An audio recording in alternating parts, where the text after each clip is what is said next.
Selamat pagi, siang, maupun malam, teman-teman yang saya kasih serta kakak-kakak asdos yang saya hormati.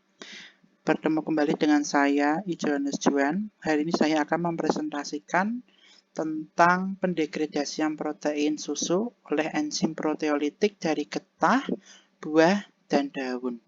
Baik, langsung saja.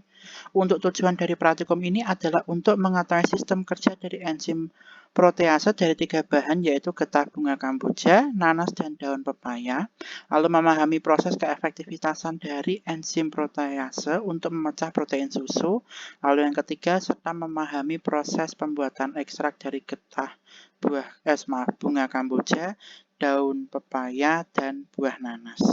Nah, pada percobaan ini perlu diketahui ada beberapa bahan percobaan.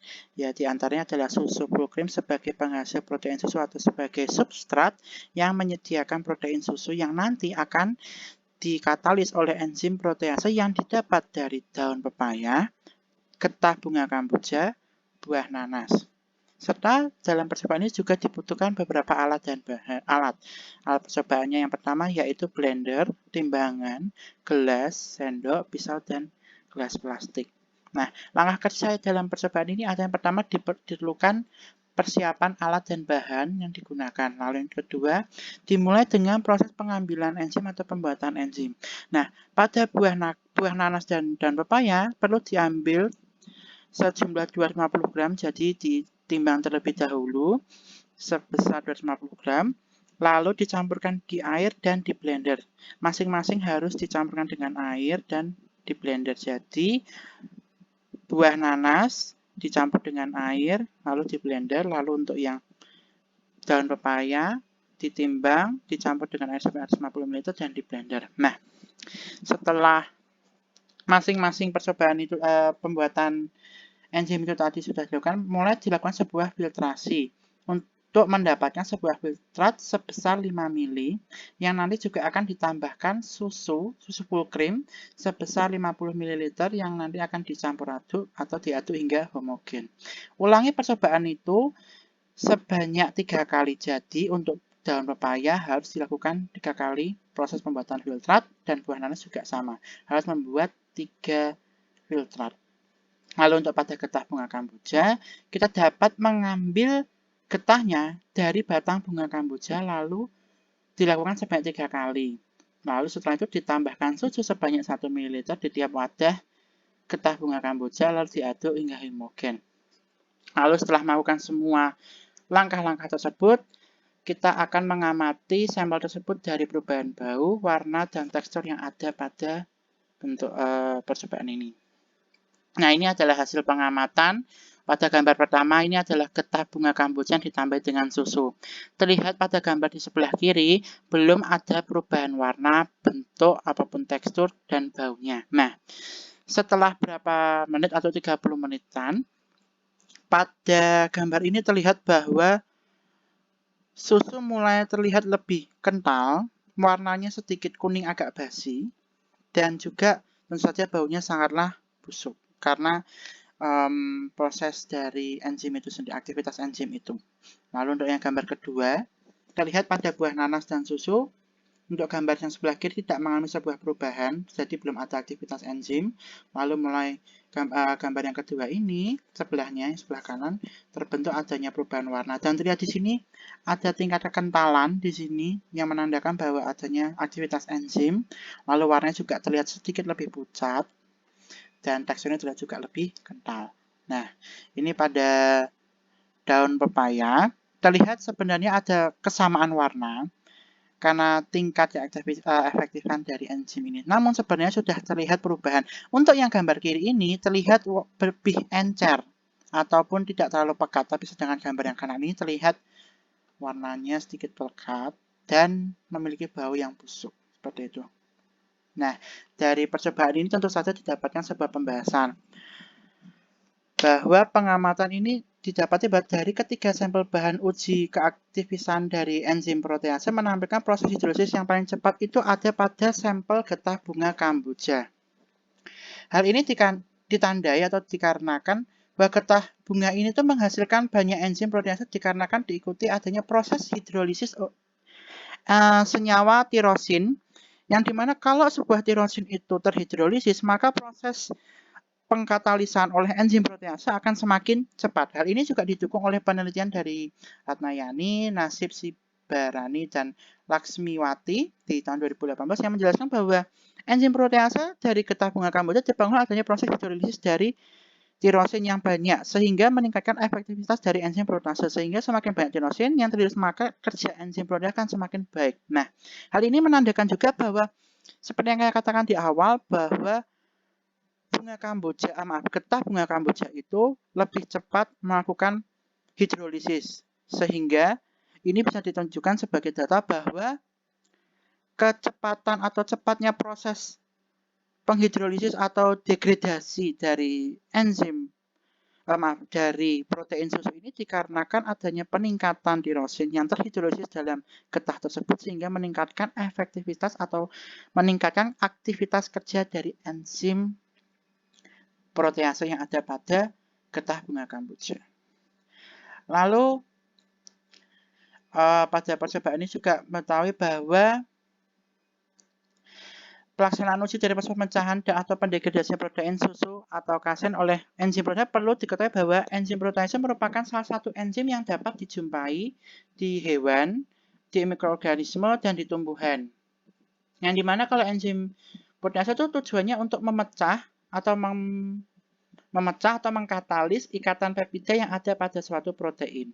Hal ini juga didukung oleh pernyataan dari Yuniati dan kawan-kawannya di tahun 2015 bahwa menyatakan protease merupakan enzim proteolitik yang mengkatalis pemutusan ikatan peptida pada protein. Enzim protease dibutuhkan secara fisiologis untuk kehidupan organisme pada tumbuhan, hewan, maupun organisme. Nah, berdasarkan pernyataan tersebut menandakan bahwa benar fungsi dari enzim protease itu bertujuan untuk memecah ikatan protein ini.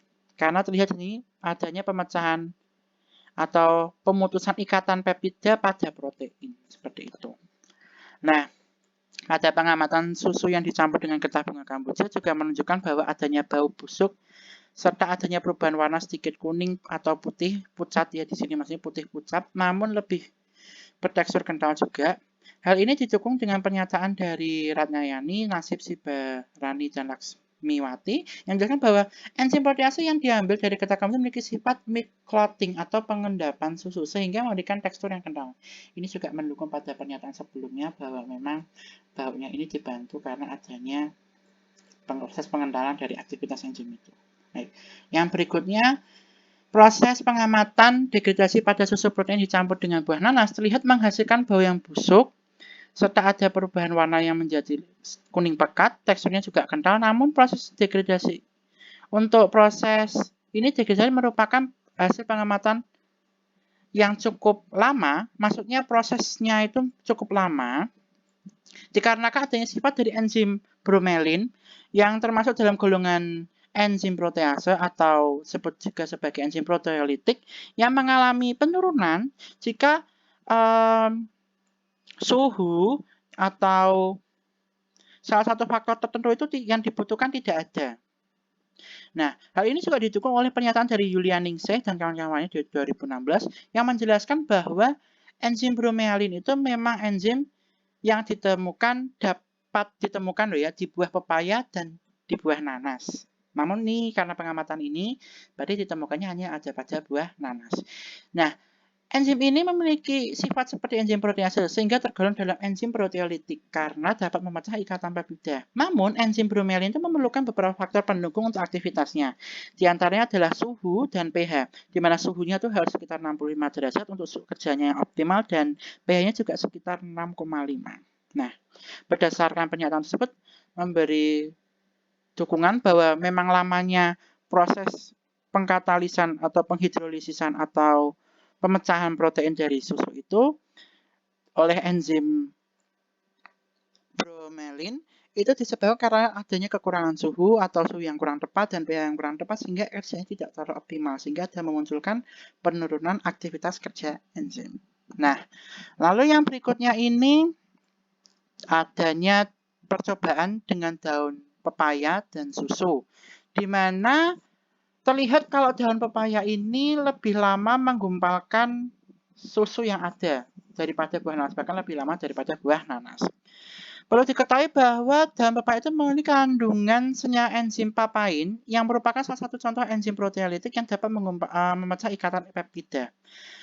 Hal ini juga didukung oleh pernyataan dari Ibnu 2017 yang menjelaskan bahwa papain merupakan protease sulfihidril yang merupakan protein sederhana dengan rantai tunggal polipeptida yang terdiri dari 212 residu asam amino dengan sintein 25 sebagai tempat gugus aktif tiol esensial.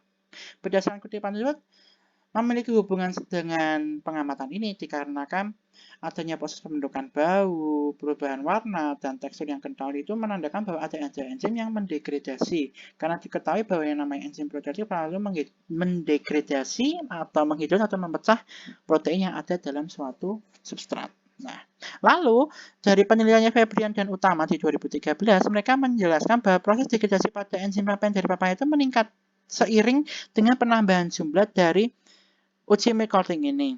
Nah, pada pengamatan ini tuh ada sebuah proses pengendapan susu. Nah, berdasarkan teori ini, dengan hasil pengamatan memiliki kesesuaian di mana proses degradasinya terlihat dan degradasinya memunculkan sebuah proses pengendapan, perubahan bau, dan tekstur yang sedikit kental, sehingga menandakan adanya proses degradasi oleh enzim ini. Namun, perlu diketahui bahwa karena dari pengamatan daun pepaya lebih lama memproses untuk degradasi itu dikarenakan jumlah substrat yang sama.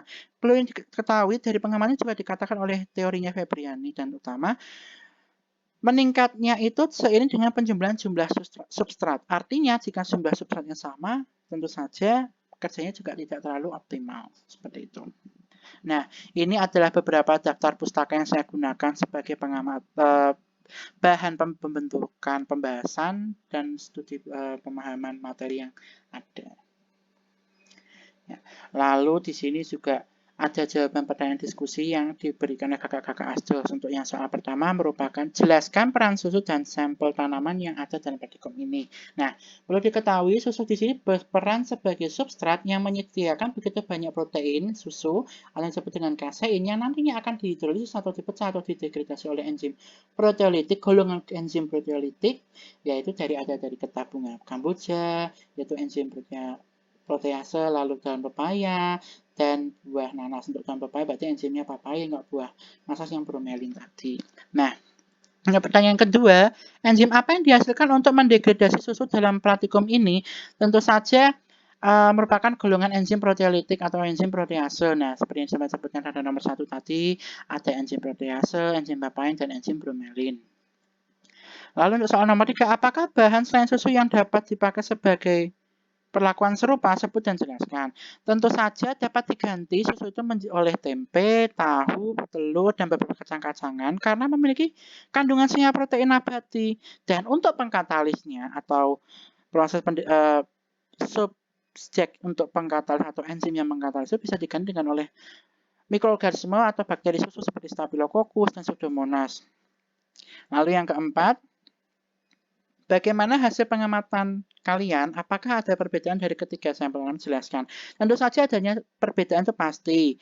Pada percobaan ini, getah bunga kamboja lebih cepat mengkatalis, lalu diikuti oleh buah nanas, lalu diikuti dengan daun pepaya. Pada hal ini dikarenakan bunga kamboja memiliki kemampuan mendegradasi yang persen cepat karena adanya enzim protease tadi itu. Nah, untuk yang daun pepaya memang lebih lama karena jumlah substratnya tadi yang kurang sehingga prosesnya lebih lama daripada buah nanas. Nah, mungkin dari buah nanas ini lebih cepat, mungkin dalam kondisi tertentu pH-nya tiba-tiba menjadi sedikit lebih tepat atau mencapai 6,5 sehingga proses pengkatalisannya lebih cepat seperti itu. Baik, sekian dari saya. Terima kasih untuk perhatiannya.